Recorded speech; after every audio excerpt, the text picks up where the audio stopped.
కృపాంజలి కార్యక్రమానికి ప్రేమతో ఆహ్వానిస్తున్నాం. హృదయపూర్వకంగా మీ అందరికీ నా వందనాలు తెలియజేస్తున్నాను. మీరందరూ ఈ కార్యక్రమం విషయంలో ప్రార్థిస్తున్నందుకు మరోసారి ధన్యవాదాలు తెలియజేస్తున్నాను.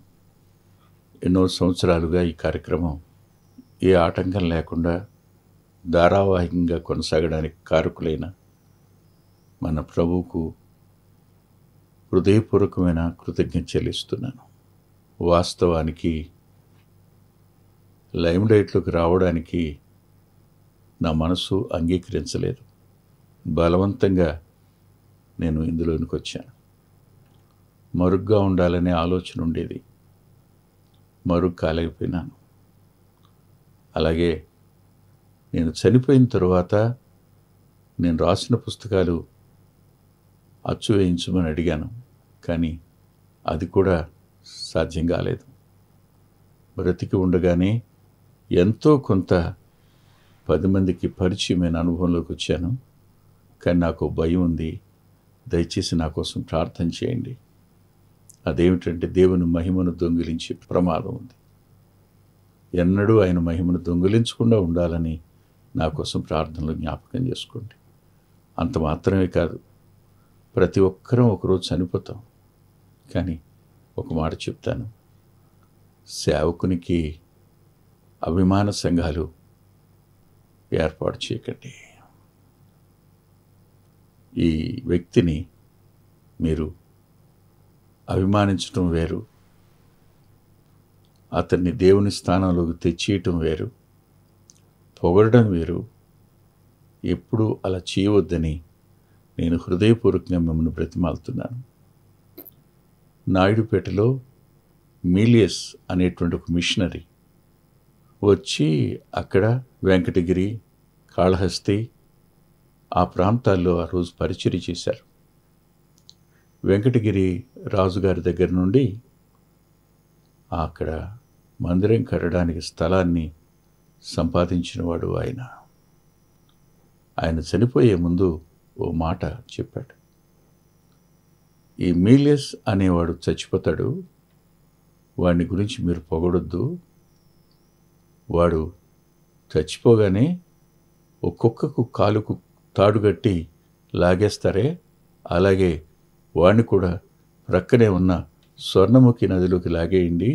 వాడిని గురించి ఓ కూడికలు పెట్టొద్దు, వాడి గురించి ఘనంగా పొగడొద్దు. వాడిని వాడుకున్నవాడు దేవుడు మాత్రమే అంటాడు. ప్రజాభిమానం ఒక వ్యక్తిని సెలబ్రిటీని చేయొచ్చు, కానీ అది ప్రభువుని ఎత్తి చూపించదని హృదయపూర్వకంగా నమ్మేవారిలో నేను ఒకడిని. దయచేసి ఆ స్థానంలోనికి నేను ఎప్పుడు వెళ్ళకూడదని నా కోసం ప్రార్థనలు జ్ఞాపకం చేసుకోండి. తిరిగి మనం యోసేపు గారి జీవితాన్ని కొనసాగించుకుందాం. జీవిత పాఠశాల అనే ఈ అంశంలో భక్తుడైన యోసేపు గారి జీవితాన్ని అధ్యయనం చేస్తున్నాం. ఆయన చుట్టూ ఉన్న సహోదరులు, అన్నలు ఏ రీతిగా బాధ పెట్టారో వాటిని చూస్తూ గత వారంలో వారు ఆయనను బాధ పెట్టారని చూశాం.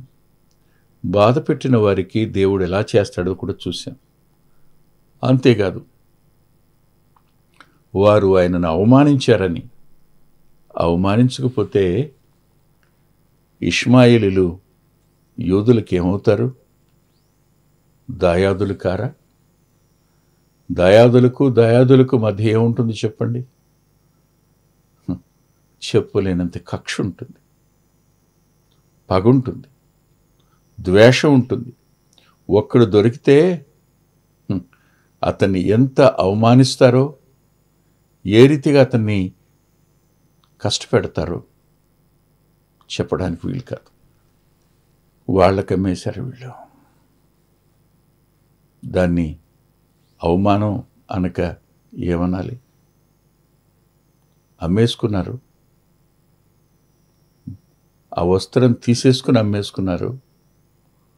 యోసేపు ఐగుప్తుకి ఎలా వెళ్ళుంటాడు? వస్త్రహీనుడుగానే వెళ్ళి ఉంటాడు కదా. ఒక బానిసకి వస్త్రం ఉండదు ఆ రోజున.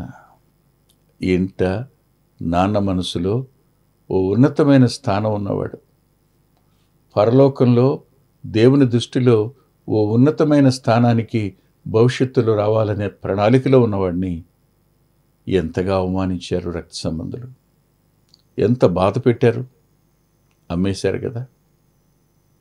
అయితే ఒక మాట, ఆయన ఆ అవమానించిన వారి విషయంలో ఏం చేస్తాడో గత వారం చూసాం.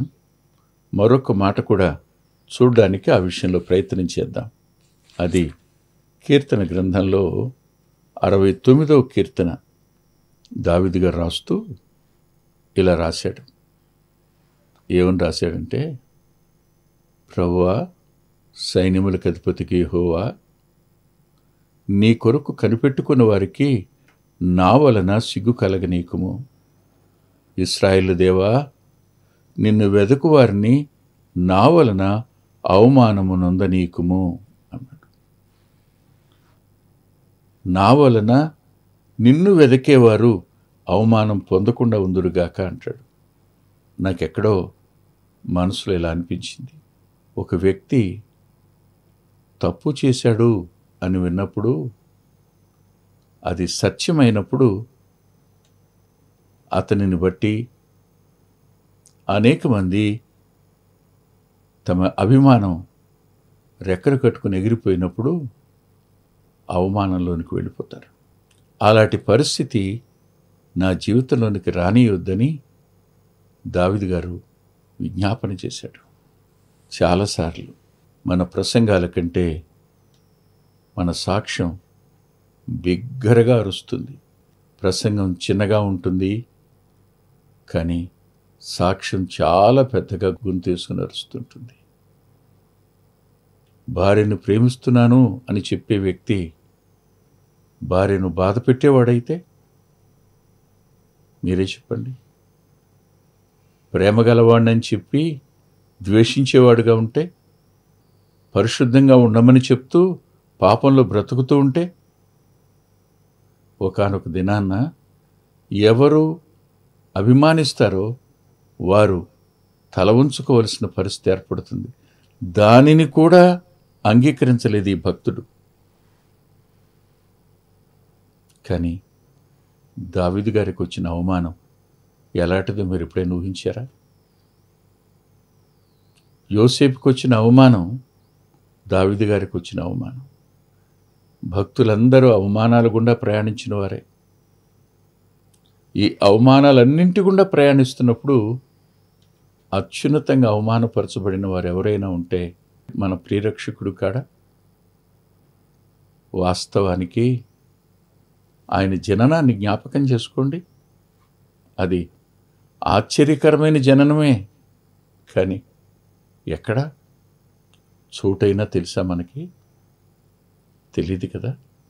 కానీ పెట్టబడిన చోటు తెలుసు, పశువుల తొట్టె అని. అది ఘనతకు చిహ్నమా? అవమానం కాదా? వాస్తవం.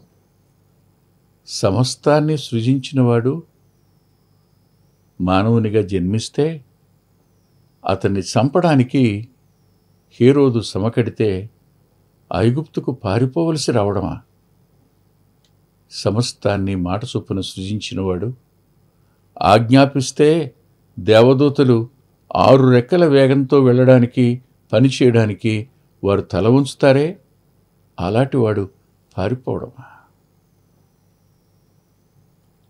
ఆయన తిరిగి వచ్చిన తరువాత తల్లిదండ్రులకు లోబడి ఉన్నాడు ఆయన 30 సంవత్సరాల వరకు. ఆ మీదట ఆయన పరిచర్య అంతటిలో కూడా ఎంత అవమానించబడ్డాడో, ఎంత బాధను అనుభవించాడో ఊహించడానికి కూడా వల్ల కాదు. అలాంటి అనుభవం గుండా ప్రయాణించిన ఆయన ప్రతి వ్యక్తిని వారి బాధలో ఆదరించడానికి సమర్థుడు. ఆయన అవమానించిన వారి అవమానాలన్నింటినీ ఎరిగినవాడు, అవమానంలో ఉన్న వారి కన్నీటిని తుడవగలిగిన వాడు కూడా ఆయనే.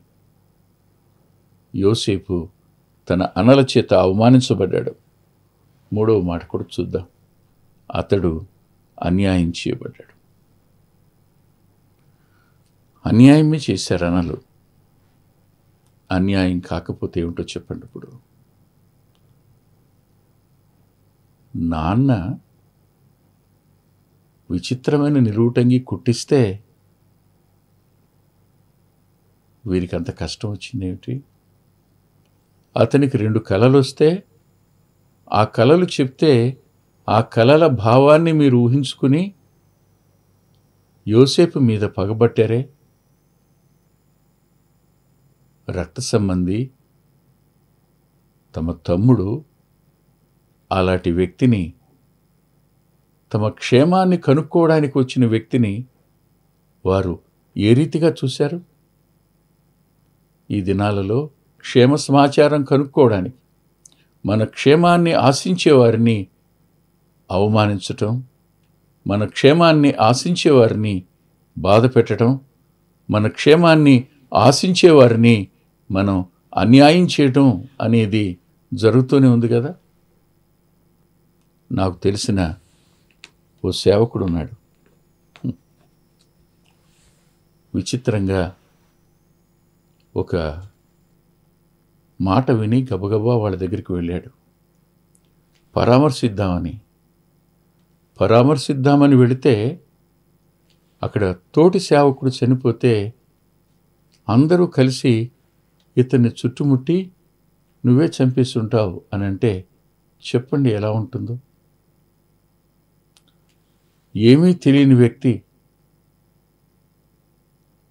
అందరూ ఏకమైపోయారు. తనతో పాటు 2 వెళ్ళారు. ఇతనితో పాటు వాళ్ళు కూడా దెబ్బలు తిన్నారు. పలకరించి ఆదరించి రావడానికి వెళ్ళిన వాళ్ళు నేరస్తులుగా నిలబడవలసిన పరిస్థితులు ఏర్పడతాయి. ఖచ్చితం. తప్పు చేయకుండా, నేరం లేకుండా అన్యాయం చేయబడిన వ్యక్తులు చరిత్రలో కనపడతారు. అలాంటి వ్యక్తుల్లో యోసేపు కూడా ఒకటి. యోసేపు జీవితంలో అన్నలు యోసేపుకు అన్యాయం చేశారు, అన్యాయమే చేశారు. కానీ దేవుడు ఆ బాధను, ఆ అవమానాన్ని, ఆ అన్యాయాన్ని ఉన్నతమైన స్థాయికి తీసుకుని రావడానికి వినియోగించుకుంటాడని ఊహించుంటారా? ఆలోచించుంటారా? కొంచెమైనా వారికి తెలుసుంటుందా? ఏమాత్రం ఊహించరా. వెళ్ళిపోయాడు, ఏమైపోయాడో, చచ్చిపోయి ఉంటాడు, ఏదో అయిపోయి ఉంటాడు అని అనుకోవచ్చు. కాదని జ్ఞాపకం చేసుకోండి. అవమానించిన వారిని గురించి నేను మీతో ఒక మాట చెప్పాలి. అన్యాయం చేసిన వారిని గురించి. అది సామెతల గ్రంథం చూడండి దయచేసి. సామెతల గ్రంథం 22వ అధ్యాయం, 22వ అధ్యాయంలో దయచేసి 16వ వచనం. లాభము నొందవలనని దరిద్రులకు అన్యాయము చేయవానికి ధనవంతులకిచ్చువానికి నష్టమే కలుగును. అన్యాయము చేయవానికి ధనవంతులకిచ్చువానికి నష్టమే కలుగును అన్నాడు. అంటే లాభం పొందాలని దరిద్రులు అన్యాయం చేస్తే చివరికి కలిగేది నష్టమే అని. అన్యాయం చేసేవానికి వాని అన్యాయం చొప్పున తిరిగి లభిస్తుంది, సందేహమే లేదు. ఒకరోజు నిన్ను బాధ పెట్టాను తమ్ముడు, నా జీవితకాలం ఆ బాధ నన్ను వెంటాడుతూనే ఉంది. నేను అన్యాయం చేశాను రా నీ విషయంలో, ఆ అన్యాయం నన్ను వెంటాడుతూనే ఉంది. నేను నిన్ను అవమానం పాలు చేశాను అనేకులలో, ఆ అవమానం కూడా నన్ను వెంటాడుతూనే ఉందని నీ స్నేహితుడో, నీ సోదరుడో, నీ రక్త సంబంధో ఖచ్చితంగా తల ఉంచుకు నిలబడవలసిన పరిస్థితి ఏర్పడుతుంది. దేవుడున్నాడు, ఆయన అన్నీ చూస్తున్నాడు, ఆయనకు అన్నీ తెలుసు. ఒక వ్యక్తిని అన్యాయం చేసి అతడు చేయని నేరం అతని మీద మోపినప్పుడు ఆయన చూస్తూ ఊరుకున్నాడు, మౌనంగా ఉన్నాడు ఇంతకాలం అని అంటే, ఆయన చూస్తూ ఊరుకోవడం కాదు, నువ్వు వెళుతున్న అనుభవంలో నీ కలుగుతున్న ప్రతి అన్యాయం దగ్గర, నీ కలిగే ప్రతి బాధ దగ్గర, నీ కలిగే ప్రతి అవమానం దగ్గర, నువ్వు బాధ పెట్టిన విధానాన్ని, నువ్వు చేసిన నిష్కారణంగా చేసినటువంటి కార్యాన్ని దేవుడు నీ మనసాక్షి ద్వారా పదే పదే పదే పదే జ్ఞాపకం చేస్తాడు. నువ్వు తప్పించుకోలేవు. నీ మనసాక్షి నువ్వు వాత వేస్తే తప్ప, నీ మనసాక్షి నువ్వు చంపేస్తే తప్ప, నిజంగా నీ మనసాక్షి బ్రతికే ఉంటే నువ్వు బాధ పెట్టిన బాధ, నువ్వు అవమానించిన అవమానం, నువ్వు చేసిన అన్యాయం ఖచ్చితంగా నిన్ను నేరస్తునిగా ప్రతిరోజు, నువ్వు కళ్ళు తెరిచిన ప్రతి ఉదయం, మోకరించిన ప్రతి సమయం నిన్ను ప్రశ్నిస్తూనే ఉంటుంది, తరుముతూనే ఉంటుంది. ఇంకా మనసాక్షి చచ్చిపోతే చెప్పలేం, మనసాక్షి వాత వేయబడితే స్పృహ ఉండదు, అప్పుడు కూడా చెప్పలేం. ఆలోచించండి. అన్యాయం చేశారు వీళ్ళు, అన్యాయం చేశారు. లేఖనం ఏం చెప్తుందో నేను మీతో ఒక మాట తిరిగి చూపిస్తాను. నాతో పాటు రండి దయచేసి. ద్వితీయోపదేశకాండం దగ్గరికి రండి. ద్వితీయోపదేశకాండం 25వ అధ్యాయం 16వ వచనం. అన్యాయము చేయు ప్రతివాడును నీ దేవుడైన యెహోవాకు హేయుడు. అన్యాయము చేయు ప్రతివాడు నీ దేవుడైన యెహోవాకు హేయుడు. ఎంతమందిని పొరపాటున అన్యాయం చేసిన సందర్భాలుంటాయి. నువ్వు మంచివాడివి అని అనిపించుకోవడం కోసం ఎదుటివాణ్ణి తక్కువ చేసి అన్యాయం చేసిన సందర్భాలు కూడా ఉంటాయి. నీ గొప్పతనం చెప్పుకోవడానికి ఎదుటివాణ్ణి తక్కువ చేసి ప్రజల కళ్ళ ముందు అతన్ని బాధ పెట్టి అతన్ని దుఃఖపెట్టిన సందర్భాలు కూడా ఉంటాయి. అన్యాయంగా అవమానంలోకి నెట్టేసిన సందర్భాలు ఉండవా? ఖచ్చితంగా ఉంటాయి. దీనికి మనం కాదు అని చెప్పలేం.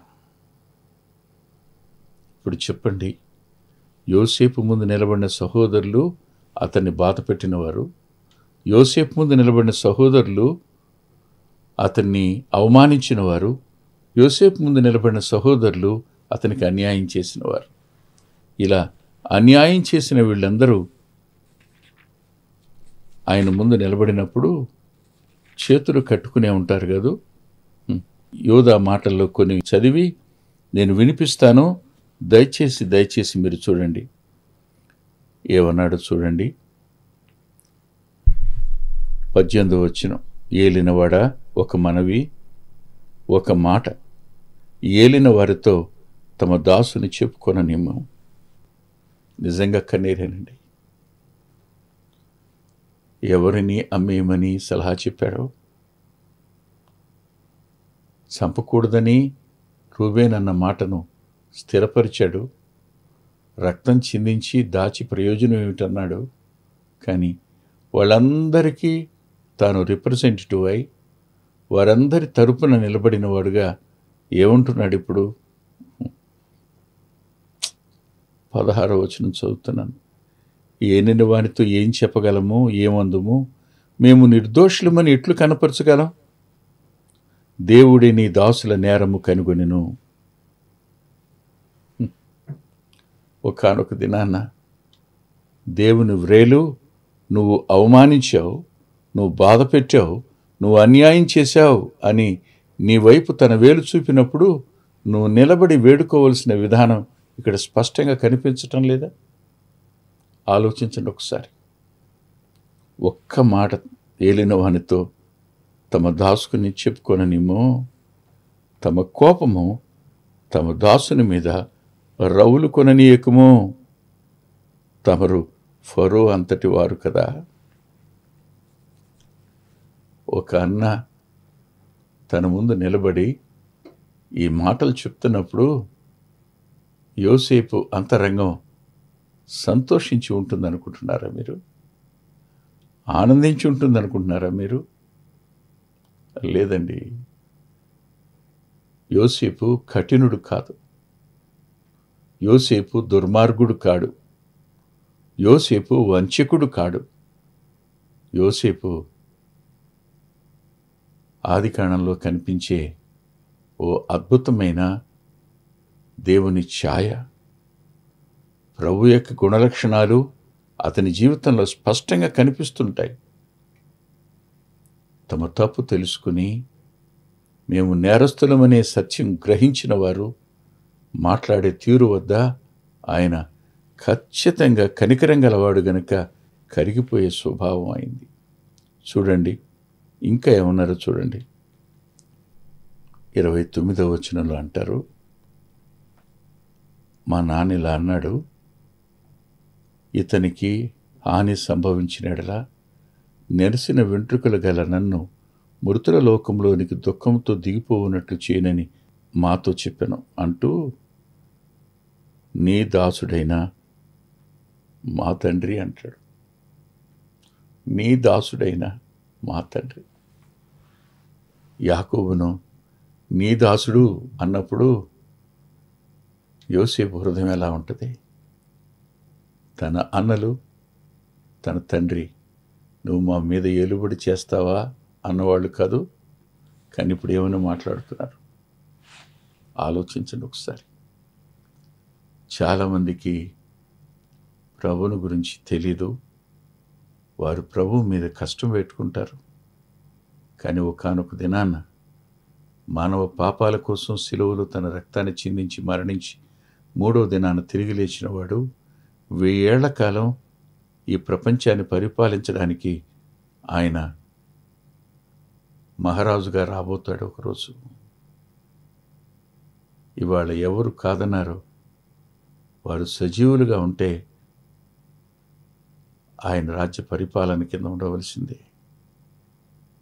సరిగ్గా యోసేపు ఇప్పుడు కిరీటధారిగా కనిపిస్తున్నాడు. సింహాసనం గలవాడిగా కనపడుతున్నాడు. కిరీటం అంటే ఫరో కిరీటాన్ని గురించి మాట్లాడడంలా అధికారం గలవాడిగా కనపడుతున్నాడు. కానీ క్షమించే మనసు ఉన్నవాడు కనుక వారిని క్షమించడానికి సిద్ధ మనసు కలిగినవాడు. వారికి తెలియకుండానే వారు ఎలా నేరస్తులయ్యారో, తాను ఏ తప్పు చేయకుండానే వారు తమను నేరస్తునిగా అమ్మేసి అన్యాయం చేసి బాధ పెట్టిన వారిని, వారి బాధ వారికి తెలియడం కోసం మాత్రమే అతడు చేసిన ఈ చిన్న నాటకీయత తప్ప వారి మీద ద్వేషం కాదు, వారి మీద పగ కూడా కాదు. దేవుడు ఏదైనా ఒకటి మన జీవితంలో అనుమతించినప్పుడు తన దగ్గరకు రావడానికి, మనం పశ్చాత్తాపడడానికి అది ఒక మార్గం మాత్రమే, అది ఒక పద్ధతి మాత్రమే. తల్ల వంచండి, ప్రార్థన చేసుకుందాం. ప్రేమగల మా ప్రీతండ్రి, కృపగలిగిన మా దేవ, కొద్ది మాటలు చెప్పడానికి నీ దాసునికి ఇచ్చిన సమయం కొరకు కృతజ్ఞత చెల్లిస్తూ, ముందున్న సమయం మా ప్రియులు మీతో సమాధానపడడానికి సాయపడమని యేసుక్రీస్తు ప్రభువారి పేరిట ప్రార్థిస్తున్నాం తండ్రి. ఆమేన్. ప్రభు చిత్తమైతే వచ్చేవారం కలుసుకుందాం. అద్భుతమైన పుస్తకాలు అందుబాటులో ఉన్నాయి. అందులో అంత్యోక్ మినిస్ట్రీస్ నుంచి ప్రచురితమైన మీ ఆత్మీయ క్షేమానికి మేలు కలుగు చేసే పుస్తకాలు, మీ ఆత్మలను దేవుని కొరకై ఉజ్జీవింప చేసే పుస్తకాలు, ప్రభువులాగా జీవించడానికి ప్రేరేపించే పుస్తకాలను దైవాత్మ సహాయంతో రాయటం జరిగింది. పిల్లల కొరకై చిత్రీకరించబడిన 5 DVDలు అందుబాటులో ఉన్నాయి. ప్రతి DVD పిల్లలను దేవుని కొరకు ఎంతగానో విశ్వాసాన్ని పెంపొందింపజేసేవిగాను, ఆసక్తిని కలిగించేవిగాను, ఆత్మలో ప్రభువుని హత్తుకునేట్టు చేసేవిగాను ఉన్నాయి. ఈ మధ్యన వెలువడినటువంటి ఆ DVD సాధనం, అది మీ పిల్లలకు ఎంతైనా మేలు చేస్తుంది. ఆ పాటలను మీరు చూస్తున్నారు.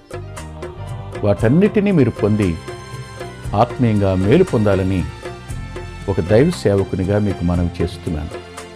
6వ పిల్లల DVD సమయం అందుబాటులో ఉంది.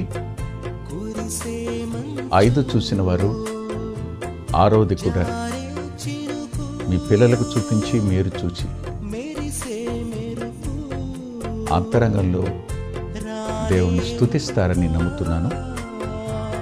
తప్పకుండా ఈ డివిడీలు తీసుకోండి. 2018 సంవత్సరం తెలుగు VBS DVD దాహం, పిల్లల ఆత్మీయ క్షేమం కోసం 10 పాటలతో దృశ్యరూపకంగా దీన్ని తయారు చేయడం జరిగింది. తప్పనిసరిగా ఈ DVD తీసుకోండి. పిల్లలకు వీటిని పరిచయం చేయండి. ఈ పాటలు మీ పిల్లలకు నేర్పండి. మీ సండే స్కూల్లో ఈ పాటలు నేర్పడం మర్చిపోకండి. నూతనంగా వచ్చిన పిల్లల DVD ఐక్యత అనే టైటిల్ పెడదామనుకున్నాం, కానీ కలిసి ఉందాం అనేటువంటి టైటిల్ని పెట్టడం జరిగింది. కలిసి ఉందాం, అది పిల్లలకు ఎంతో ప్రయోజనకరమైన DVD. దానిని మీరు పొంది మీ పిల్లల ఆత్మీయ క్షేమాన్ని ఖచ్చితంగా చూస్తారని నేను నమ్ముతున్నాను. ఆ DVDని మీరు సంప్రదించి పొందవచ్చు. సాధు సాల్మన్ గారి జీవితం, ఆయన గోదావరి నది దగ్గర ఒక ఆశ్రమాన్ని స్థాపించి అనేక మందిని ప్రభువులోకి నడిపినవారు, అనేక మంది జీవితాలను ఆయన ప్రోత్సహించినవారు. ఎంతో ప్రోత్సాహకరమైన ఈ జీవితాన్ని చదివి మీరు తప్పకుండా ఆత్మీయమైన మేలు పొందుతారు. ఎంతో దిద్దుబాటు ఈ పుస్తకం మూలకంగా జరుగుతుంది. తప్పకుండా చదవండి. గత 30 సంవత్సరాలుగా, ఇది 31వ సంవత్సరం, క్రీస్తు సువార్త పత్రిక అనేక మంది ఆత్మీయ ఆకలిని తీరుస్తున్నటువంటి మాసపత్రిక. ఈ పత్రికను మీరు పొంది మీ ఆత్మీయ జీవితాలకు మేలు కలుగు చేసుకుంటారని హృదయపూర్వకంగా మీకు సిఫార్సు చేస్తున్నాను. గత 2 సంవత్సరాలుగా పిల్లల ఆత్మీయ క్షేమం కోసం సచిత్ర ద్విమాస పత్రిక నెలవంక వెలువడుతోంది. అనేక మంది పిల్లలు ఆత్మీయంగా మేము మేలు పొందామని వారి ఉత్తరాల ద్వారాను వ్యక్తిగతంగా కలుసుకున్నప్పుడు సాక్ష్యం చెబుతున్నారు. మీరు కూడా మీ పిల్లల కోసం నెలవంక పత్రికను మీరు పొందొచ్చు. అందుకొరకై ఈ క్రింద ఇవ్వబడినటువంటి ఫోన్ నెంబర్ని మీరు సంప్రదించండి. ప్రభు యేసు నీకే ఈ కృపాంజలి, ప్రభు యేసు నీకే ఈ కృపాంజలి. వీచే గాలి, కూసే పక్షి, ఊగే కుంభ, వెలిగే తారా, సన్నుతించేది నిన్నే. మా చిరునామా కృపాంజలి, బ్రదర్ పిల్లా వెంకటరత్నం, రామచంద్రపురం రోడ్, గుడివాడ, కృష్ణా జిల్లా, Andhra Pradesh. Our address: Krupanjali, brother Pilla Venkataratnam, Ramachandrapuram road, Gudivada, Krishna district, Andhra Pradesh. Phone number 9490504299 9490504299. రాలేవుగా కురిసే